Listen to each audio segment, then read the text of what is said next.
Let me explain the problem.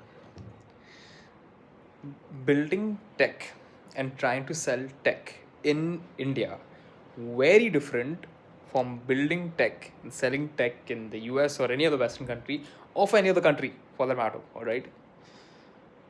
I'm not saying that people who are building tech in India are wrong. I think we're just misguided because, firstly, number one, it depends what type of tech you're building, okay?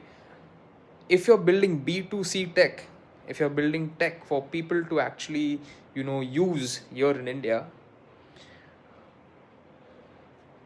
you either have to build that tech in such a strong way that the delta 4 is so strong that it solves a very significant problem that is an inconvenience in your life in India. Zomato, Zepto, Uber,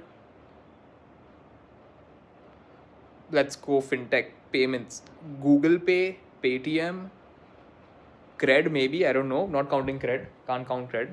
But solving a really strong delta 4 problem, tech, yes, India works, okay? Let's go now little bit lesser than delta 4. Matlab, these are tools, all right? These are not technologies, okay? Tools. We are talking about tools. Let's talk SaaS. Building and selling SaaS here in India to other Indians is a dream. It is a dream because India is predominantly and dominantly right now, and probably for quite some time, quite a few years also in the future, going to be a service based market. We love service. We are a beautiful country, the land of service men and women and everything in between. All right. We love getting great service and we love giving great service, and we are service people. And we, even though there is an easy way of doing something, let's say there is a chat GPT to do my social media marketing, I want to hire someone to do it for me. And that is the mindset of people in general over here in India. Now you might say that not everyone wants to that's that you guys, it's very what do you say, bold of you to say that hey, everyone wants service, and everyone, not everyone thinks this way, or not everyone would you know want to hire someone, which is true. We don't want to hire people unnecessarily, which is why when then we end up figuring out how to do it ourselves, right? And tool discovery, usage of these tools, end up end up we end up using whose tools? The big players, the giants, right? The tech that is not made in India. Right? uh, Now I'll give you some examples. Technologies, every technology here that has been built in India has most likely exited India. Matlab, it's built here in India, technology, cool technology, really nice technology, solves a problem level types of technology for big B2B businesses, enterprise level businesses. It gets made over here. We have great people who will make the tech, all right, but it will get sold ultimately outside. It will be exported. It will exit. Founders exit. It becomes a US based company. Blah blah blah. Very common thing to happen.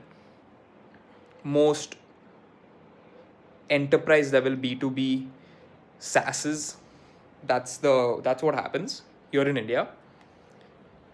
Think of TCS, right? Tata Consultancy Services. Their main base of services here in India, because we have great developers, we have great talent. We are great service people. We will build anything. We can build anything also. We are not limited by anything. We can, if you tell us you want me to build this, we'll build that with tech. You want to build that, we'll build that with tech. You need this thing done, we'll get it done. We are great with service. India is a great country with service, all right? And we are that country. Now it could be because of our education system, maybe some other variables also involved, but I'm still discovering what exactly, how exactly. But coming back to the this right, enterprise level B2B SaaSes end up exiting into the US. Um, what are some successful made in India, built in India, and used by Indian type SaaSes? That is a really nice question. I need to do some research and find out what are those SaaS companies that have been built in India, or even built by an Indian outside India. Does not necessarily. The reason I am thinking about this is because I want to know, um, what's the tech scene, dude? What are we doing here in India, right? Because if innovation is happening or can't happen for some reason here in India, we end up building something and we don't end up full tech. Sorry. Let me rephrase some things, okay? Let me rephrase some parts. You can build a really good tech company in here in India, but you eventually become a service based company. Is the thing that I wanted to say. Actually, I should have said this at the very start. See, you can build a really good Delta 4 tech company. You eventually, if it becomes big, it starts getting users, you now need to deploy service in India. All right, service is people who will do customer service, help you sell it. See Zoho CRM tool, see Salesforce.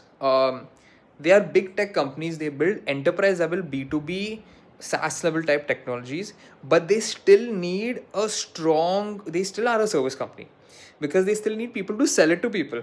They still customize the software further on for companies. So they ended up becoming a service company only at the end of the day.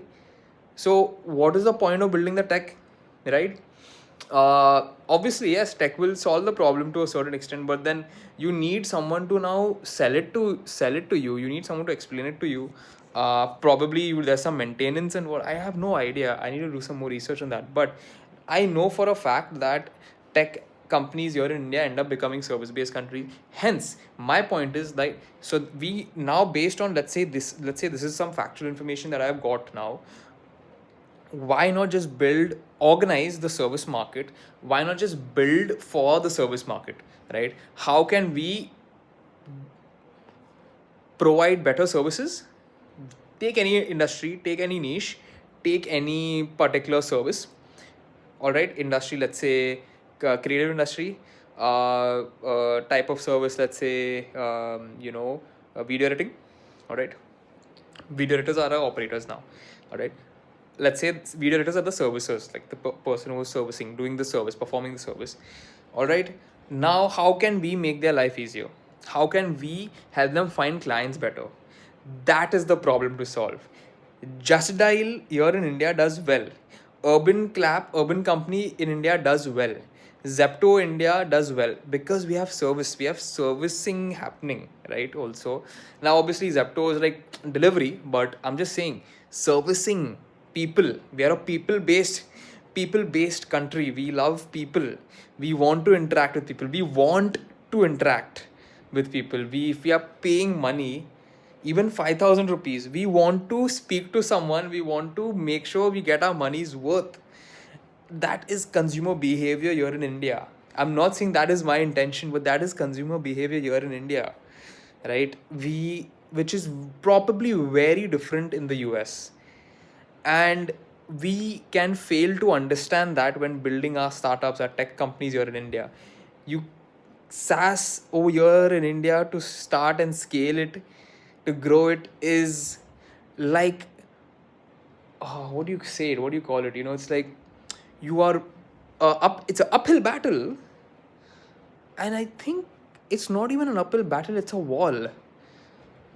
That's what I feel right now. But let's not be a complete pessimist in this scenario, and let's just say it's an uphill battle.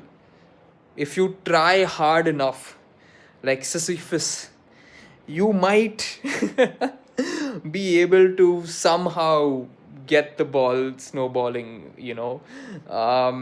and I feel that takes time. But why do that when you could probably do something else, right? So service place company, we need to package services better. We need to tailor make services better, not products. Services, we need to tailor make products.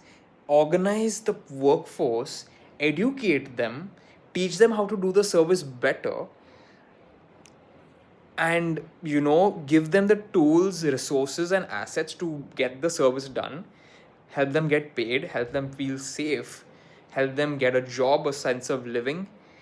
At the same time, clients, people who hire, make it easy for them to hire, make it easy for them to provide a brief, make it easy for them to give the servicer, or the someone who's doing the service, the information that they need so that they can perform the best service, right? We need to solve this is the problem that I want to solve. All right. And I'm going to start solving this with the thing that I am doing right now, which makes sense because it's found a market fit for me. I run a design and video editing agency for about 6-7 years. I know everything about design and video, not everything, but I know a lot like about it. I've spent like 7 years in this field, right? As a video editor, I've edited videos myself. I've worked with video editors myself. I've worked with so many freelancers. I've worked with in-house video editors, and this is a problem. We are now also one more graph occurring. Gig economy is happening. We are seeing a rise in freelancers because of the geo effect, internet. You can edit videos on mobile, you can edit videos on laptop. There are multiple factors at play that is contributing to a gig economy. At the same time, the gig economy is facing an issue which is servicing, which is how do you service, how do you get services done better. And as we continue to grow as a population and educate ourselves, and probably come across different services, people want to make money, so video editing is a high income skill. You could think about that. If you're good at it, it's a high income skill. People want video because social media, that's the way you get discovered. Video is the best form of communication delivery. You are watching my video right now, you are gathering all this information because of all these frames that are entering into from your eyes to your brain, and you're hearing my voice all through video, right? Video is going to be here for a very long time. Hence, and we know that now, we know video is going to be there for a long time. We know that service is not going anywhere here in India. And we know that the problem is that in gig economy, gig economy is growing, and there are problems occurring, which is doing the service properly, organized. It's very disorganized right now. Some parts are organized, but then I can't speak for myself, and I know for a fact that even the organized fellows are feeling thoda disorganized because there are no structures, there's no way of getting stuff done. We can dive deep inside and try to structure it out, and that is the bet I am looking to make over here. What if I spend the next 2 to 3 months diving deep into one particular industry niche, let's say it's video editing, and try to organize each and every part of the service sector. I'll try to train video editors, teach them. I'll try to connect video editors with clients. I'll try to get clients connected with video editors.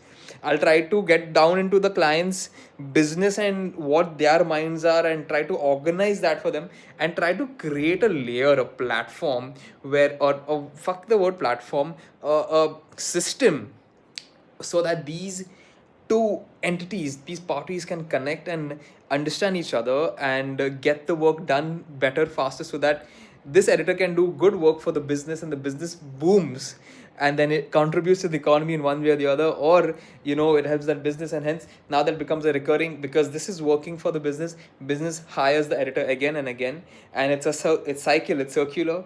And we can develop as a country, as a nation, and we can hopefully maybe get more jobs in the market. We encourage people to hire more people, so there is more consumption, there is more things happening. It contributes to the economy altogether when we are able to help all these people. Let's not we Taking away people's jobs is not going to help, and it's not going to go away any which ways. Someone is always going to want someone to push that button for them, at least here in India. So yeah, let's fail.